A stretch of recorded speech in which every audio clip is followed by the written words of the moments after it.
Operation Kagar అనేది ఇది పెట్టుబడిదారుల కోసం చేస్తున్నటువంటి యుద్ధం. ఈ దేశ ప్రజలపైన, ఈ దేశంలో ఉన్నటువంటి సంపదనంతా కూడా పిడికెడు మంది గుజరాతీ పెట్టుబడిదారులకు కట్టబెట్టడానికి కోసమే ఈ దేశ ప్రజలపైన ఆపరేషన్ కగార్ ముసుగులో చేస్తున్నటువంటి యుద్ధం. కాబట్టి దాన్ని బేషరతుగా విరమించుకోవాలనేది ఇలా ఈ దేశ పౌరులు, ప్రజాస్వామికవాదులందరూ కూడా ముక్తకంఠంతో ఈ కేంద్ర ప్రభుత్వాన్ని డిమాండ్ చేస్తా ఉన్నారు. కాబట్టి ఈ దేశంలో ఉన్నటువంటి పౌరులందరూ కూడా రాజ్యాంగం హక్కులను కల్పించింది. ఆ హక్కులను కాపాడాల్సిన బాధ్యత ఈ అధికారం ఉన్నటువంటి ప్రతి ప్రభుత్వానికి ఉంటది. కాబట్టి ఇలా జీవించే హక్కును కాలరాసే విధంగా మీరు అడవుల్లోకి వెళ్ళి ఆ అడవుల్లో ఉన్నటువంటి ఆదివాసులను, వాళ్ళతోటి కలిసి ఉద్యమాలు చేస్తున్నటువంటి మావోయిస్టులను ఇలా మీరు చట్టాన్ని చేతులకు తీసుకొని కాల్చి చంపడం అనేది దుర్మార్గం. ఎందుకంటే ఈ దేశంలో మీకు కోట్ల మీద నమ్మకం లేదా? ఈ కేంద్ర ప్రభుత్వాన్ని మేము సూటుగా అడగదలుచుకున్నాను. మీకు కోట్ల మీద, చట్టాల మీద నమ్మకం లేదా? నమ్మకం ఉన్నట్టయితే వాళ్ళు అరెస్ట్ చేయండి. అరెస్ట్ చేసి వాళ్ళు కోర్టు ముందు ప్రవేశపెట్టండి. కోర్టు శిక్షిస్తే కదా. మీరు చట్టాన్ని చేతులకు తీసుకొని ఎట్లా ఎన్కౌంటర్ చేసి చంపుతారు? కాబట్టి పిడికెడు మంది గుజరాత్ పెట్టుబడిదారుల కోసమే అమిత్ షా, మోడీలు ఇలా ఈ దేశ ప్రజలపైన యుద్ధాన్ని ప్రకటించారు. ఈ దేశ సంపదనంతా కూడా వాళ్ళని దోచిపెట్టడానికి కోసమే ఆ మధ్య భారతంలో ఉన్నటువంటి ఏదైతే బాక్సైట్, ఏదైతే ఐరన్ ఓర్స్ ఏవైతే ఉన్నాయో వాటన్నిటిని కూడా అమిత్ షా, మోడీ, ఆ జిందాల్ లాంటి కంపెనీలకు మొత్తం వీళ్ళు ఆ కంపెనీలన్నిటికీ దోచిపెట్టడానికి కోసమే ఈ ప్రభుత్వం పనిచేస్తా ఉంది. ఇప్పుడు అదేవిధంగా చూసుకున్నట్లయితే మా వాళ్ళు లొంగిపోవడానికి కూడా సమయం ఇచ్చినటువంటి పరిస్థితి ఉంది. మరి అయినా కానీ ఎందుకు లొంగిపోకపోవడానికి గల కారణం ఏంటి? మరి లొంగిపోవటమా లేకుంటే చచ్చిపోవటం అన్నట్టు కూడా జరుగుతూ ఉంది. వాళ్ళు లొంగిపోతాం అన్నట్టుగా చెప్పినట్టుగా నేనెక్కడ చూడలేదు. పత్రిక ప్రకటనలు అయితే నేనైతే కాంగ్రెస్ పార్టీ నాయకుడిగా వాళ్ళు ఇచ్చినటువంటి ప్రకటనలు మీడియా ద్వారా చూస్తా ఉన్నాం. లొంగిపోతామని వాళ్ళు ఎక్కడ చెప్పలేదు. చర్చించాలంటున్నారు. ఈ దేశంలో ఉన్నటువంటి ఈ ప్రజల మెజార్టీ ప్రజల సామాజిక, ఆర్థిక, రాజకీయ అంశాలపైన మాకు భిన్నాభిప్రాయాలే కాబట్టి మేము ఈ బాటను పట్టినాం. కాబట్టి ఈ దేశంలో స్వేచ్ఛ, సమానత్వం, దోపిడీ, పీడన లేనటువంటి, అసమానతలు లేనటువంటి ఒక సమాజాన్ని కాంక్షిస్తూ మేము బేనం అనేది వాళ్ళు మాట్లాడుతూ ఉన్నారు. కాబట్టి మాకు చర్చించడానికి అవకాశం ఇవ్వండి, చర్చలకు అవకాశం ఇవ్వండి. మీరు కాల్పుల విరమణ చేస్తే మా పార్టీ, మేము కేంద్ర కమిటీగా మేము మాట్లాడుకొని ఈ కేంద్ర ప్రభుత్వంతో చర్చకు రావడానికి మేము సిద్ధంగా ఉన్నాం. కాబట్టి ఆ చర్చలో వాళ్ళు ఏం అంశాల ప్రతిపాదన ముందుకు పెడతారో ఆ ప్రతిపాదనను చర్చించి నిజంగానే మీరు వాళ్ళకు రాజ్యాంగం మీద నమ్మకం లేనటువంటిది మీరు మాట్లాడుతూ ఉన్నారు. ఎస్, మీకు భారతీయ జనతా పార్టీకి రాజ్యాంగం మీద నమ్మకం ఉన్నట్టయితే వాళ్ళని చర్చలకు పిలవండి.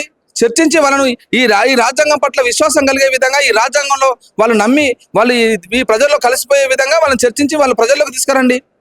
ఎందుకు చర్చించకుండా? అంటే మీరు పాకిస్తాన్ ఉగ్రవాదులతోటి, పాకిస్తాన్ తీవ్రవాదులతోటి చర్చించడానికి సిద్ధమే కానీ ఈ దేశ పౌరులు, ఈ దేశ బిడ్డలే కదా మావోయిస్టులు అనే వాళ్ళు.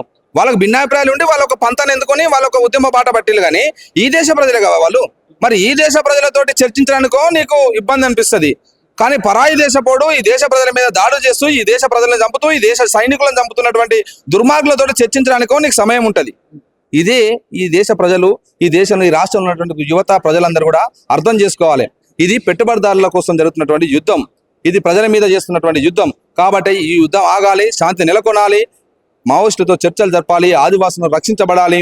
ఈ దేశంలో ఉన్నటువంటి అపారమైనటువంటి ఖనిజ సంపద కూడా ఈ దేశ ప్రజలకు చెందాలి. కాబట్టి ఆ దిశగా శాంతి చర్చలు జరగాలని కోరుకుంటాను. ఇప్పుడు చర్చల్లో అసలు ఏం చెప్తా ఉన్నారు వాళ్ళు?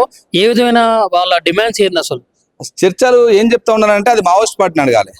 మావోయిస్ట్ పార్టీ చర్చలకు వచ్చినప్పుడు వాళ్ళు ఏ అంశాలను చర్చకు పెడతారు? ఈ దేశంలో ఉన్నటువంటి మెజారిటీ ప్రజల యొక్క అంశాలు అవన్నిటిని కూడా గతంలోనే ఒకసారి చర్చలకు వచ్చినప్పుడు కొన్ని ప్రతిపాదనలు పెట్టడం జరిగింది.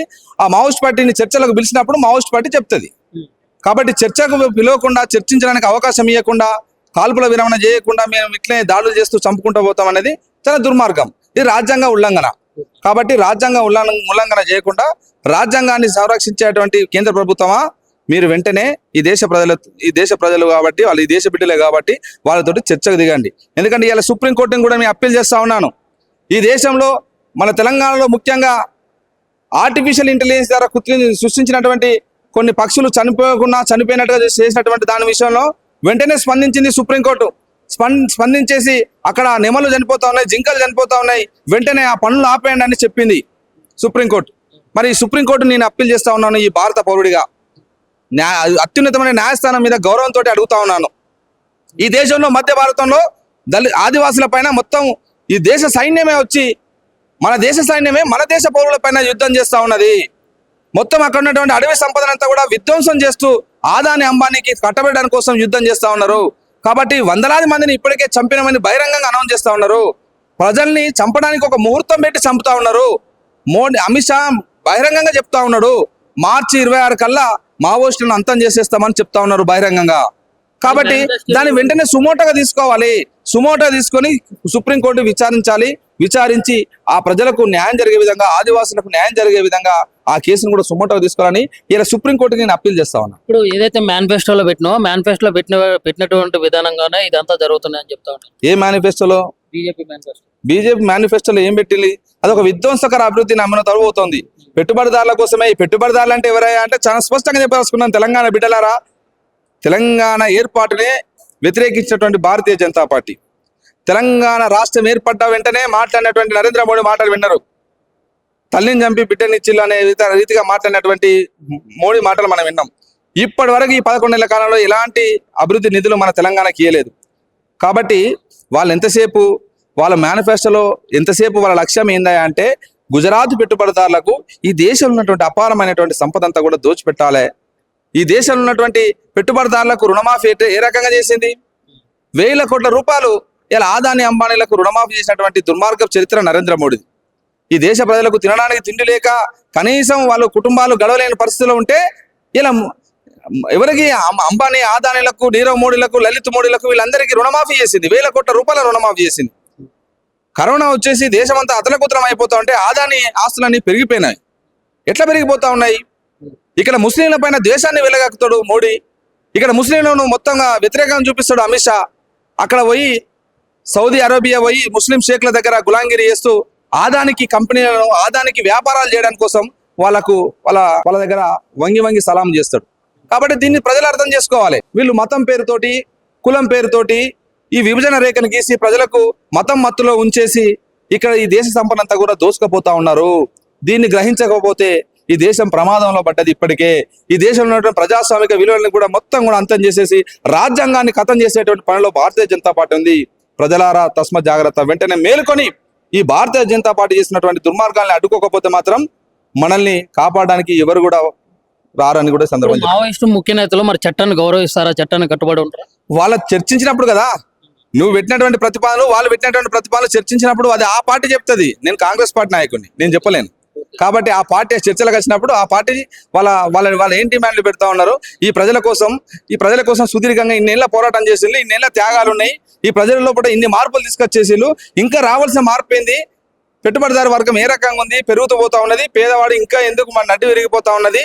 ఇలా చిన్నకారు రైతాంగం ఏ విధంగా ఉంది, ఇలా విద్య, వైద్యం ఏ రకంగా ఉన్నది దేశంలో అనేది చాలా అంశాల మీద వాళ్ళు గతంలో పెట్టిలు. ఆ అంశాలనే వాళ్ళు చర్చిస్తారు కావచ్చు అని అనుకుంటున్నా, ఫీల్ అవుతున్నా.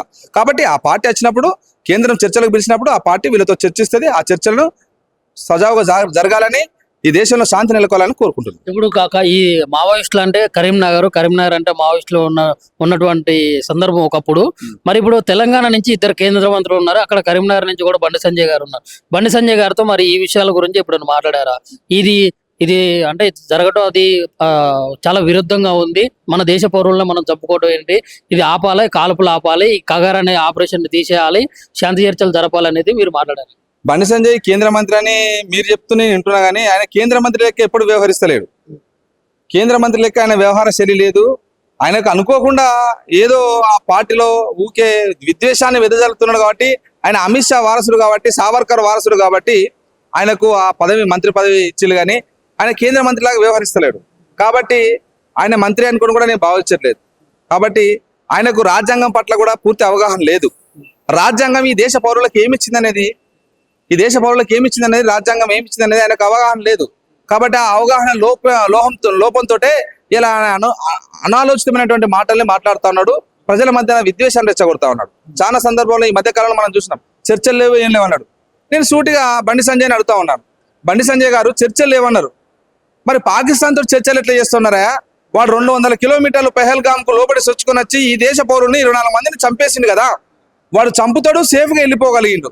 ఎట్లా మంది వెళ్ళనిచ్చిళ్ళు? దీన్ని బండి సంజయ్ కేంద్ర హోంశాఖ సహాయ మంత్రి మరి ఆయన చెప్పాలి. తీవ్రవాదులు 200 కిలోమీటర్లు ఎట్లా లోపలికి వచ్చిళ్ళు, ఎట్లా ఈ ప్రజలను చంపిళ్ళు, ఎట్లా సేఫ్గా వెళ్ళిపోగలిగిండు? బండి సంజయ్ చెప్తాడా మరి దీని సమాధానం? కేంద్ర హోంశాఖ సహాయ మంత్రి కదా.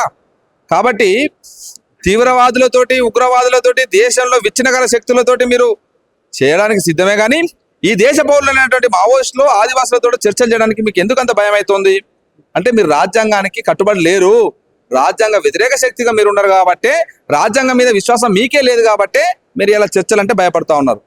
మీ మీ దోపిడీ ఏందో, మీ అవినీతి ఏందో, మీ అరాచకాలు ఏందో బట్టవాళ్ళు అయితే కాబట్టి భయం వాళ్ళకి.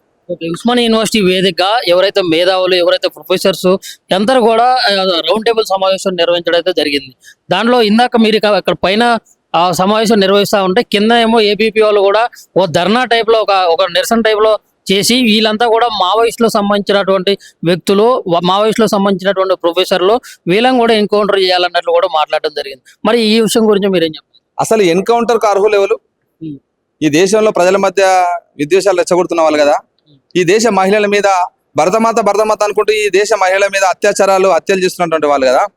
అత్యాచారాలు చేసినటువంటి వాళ్ళను వెల్కమ్ పలికినటువంటి వాళ్ళని కదా ఎన్కౌంటర్ చేయాల్సింది. ఈ దేశంలో లక్షల కోట్ల రూపాయలు మింగినటువంటి వాళ్ళని కదా ఎన్కౌంటర్ చేయాల్సింది. ఆర్థిక దోపిడీగాలను, ఈ సామాజికంగా అణచివేస్తున్నటువంటి వాళ్ళను, దుర్మార్గులను కదా, ఈ దేశ ప్రజల మీద మూకదాడులు చేస్తున్నటువంటి వాళ్ళని కదా ఎన్కౌంటర్ ఎవరు చేయాలి? ఏ నేరం చేసిన ఎన్కౌంటర్ చేస్తారు. కాబట్టి నిజంగా ఉస్మానియా యూనివర్సిటీ బిడ్డలు అయితే ఎవరు కూడా అట్లాంటి డిమాండ్ని చేయరు. ఉస్మానియా యూనివర్సిటీ బిడ్డలు ఎవరి పక్షాన ఉంటారంటే ఈ దేశంలో మెజారిటీ ప్రజలు ఎస్సీ ఎస్టీ బీసీ మైనార్టీల పక్షాన ఉంటారు, పేదల ప్రజల పక్షాన ఉంటారు. రాజ్యాంగాన్ని విశ్వసిస్తారు. ఆ రాజ్యాంగాన్ని విశ్వసించి రాజ్యాంగం అమలు జరపాలనేదే వాళ్ళ డిమాండ్ ఉంటుంది, వాళ్ళ పోరాటం ఉంటుంది. వాట్సాప్ యూనివర్సిటీ వాళ్ళు అయితేనే అట్లాంటి కార్యక్రమాలు చేస్తారు. మనకి ఏంటంటే ఒకటి వస్తుంది వాట్సాప్లో, ఆ వాట్సాప్లో వచ్చిందాన్ని వారు పాటించాలి అంతే. అది అబద్ధాన్ని ప్రచారం చేయడమే వాట్సాప్ యూనివర్సిటీ.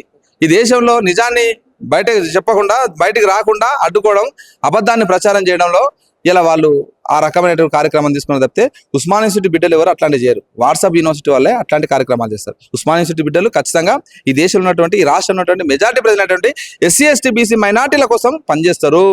అట్టడుగు పేద ప్రజల కోసం చేస్తారు, అగ్రకుల పేదల కోసం కూడా పనిచేస్తారు. కాబట్టి వాళ్ళు వాట్సాప్ యూనివర్సిటీ వాళ్ళు, ఉస్మానియా యూనివర్సిటీ బిడ్డలు కాదు. చివరిగా ఒక ప్రశ్న అన్న, కమ్యూనిస్టులు అండ్ మావోయిస్టులు అంటే వీళ్ళిద్దరి మధ్య అసలు పంచాయతీ ఏంది? మరి వీళ్ళేమో ప్రజల మధ్యలోకి వచ్చి ప్రజా సమస్యల గురించి ప్రజా ఉద్యమాలు చేసుకుంటా వీళ్ళు రాజకీయాల్లోకి తిరుగుతూ ఉన్నారు, మావోయిస్టులు ఏమో అడవులలో తిరుగుతారు. మరి ఈ కమ్యూనిస్టులను చంపడానికి గల కారణాలు ఏంటి ప్రధాన? ప్రస్తుతం నేను కాంగ్రెస్ పార్టీలో ఉన్నా కాబట్టి కమ్యూనిస్టులకు ఆ కేంద్రంలో ఉన్న ప్రభుత్వానికి వైరుధ్యం ఏందనేది ఆ పార్టీ నాయకులను అడిగినప్పుడు మాత్రమే వాళ్ళు చెప్పగలుగుతారు. ఈ దేశంలో రాజ్యాంగాన్ని అమలుపరచుకోవాలి, రాజ్యాంగాన్ని కాపాడుకోవాలి, ఈ దేశంలో ప్రజలందరూ అభివృద్ధి దిశగా పోవాలనేది మా నేత రాహుల్ గాంధీ గారు ఏదైతే సంకల్పించి తను భారత్ జోడో యాత్ర ప్రజలందరినీ ఐక్యం చేయడానికి కోసం మిత్ర కలిసి వచ్చే పార్టీలన్నీ కూడా కలుపుకొని రాజ్యాంగాన్ని కాపాడుకునే దిశగా, అదే విధంగా దేశంలో శాంతి నెలకొనే దిశగా, ఈ దేశాన్ని అభివృద్ధి పథంలో తీసుకుపోవడానికి కోసం, ఖచ్చితంగా మార్పును కోరుకునే దానికోసం ఇలా మా రాహుల్ గాంధీ గారు, మా నాయకులు ఒక ఉద్యమాన్ని తను ఒక పాదయాత్ర ద్వారా తీసుకున్నారు. ఇప్పటికే చాలా వేల కిలోమీటర్లు తిరిగిళ్ళు. కాబట్టి ఆ స్ఫూర్తిని మేము అందుకొని ఇలా రాజకీయాల్లోకి కాంగ్రెస్ పార్టీలోకి వచ్చినటువంటి వాళ్ళము, యువకులము. కాబట్టి ఈ తెలంగాణలో కూడా ఆ స్ఫూర్తిని నిలబెడుతూ రాజ్యాంగాన్ని కాపాడుకోవడం కోసం, రాజ్యాంగం ఇచ్చినటువంటి హక్కులు ప్రజలకు అందే విధంగా, రాజ్యాంగ ఫలాలు ప్రజలకు అందే విధంగా మా ప్రభుత్వం ప్రయత్నం చేస్తుంది. కేంద్రం నుంచి వెళ్ళి రావాల్సినవి ఉంటే మా పోరాటం ద్వారా వాటిని ప్రజలకు అందించేటువంటి ప్రయత్నం మా కాంగ్రెస్ పార్టీ ఉంటుంది. కాబట్టి మీరు అడిగినటువంటి వైరుధ్యాలు ఏవైతే ఉన్నాయో కమ్యూనిస్టులది, కేంద్ర ప్రభుత్వం, బీజేపీలో కానీ ఆయా పార్టీల నాయకులు వాళ్ళ స్టాండ్ అని చెప్తారు.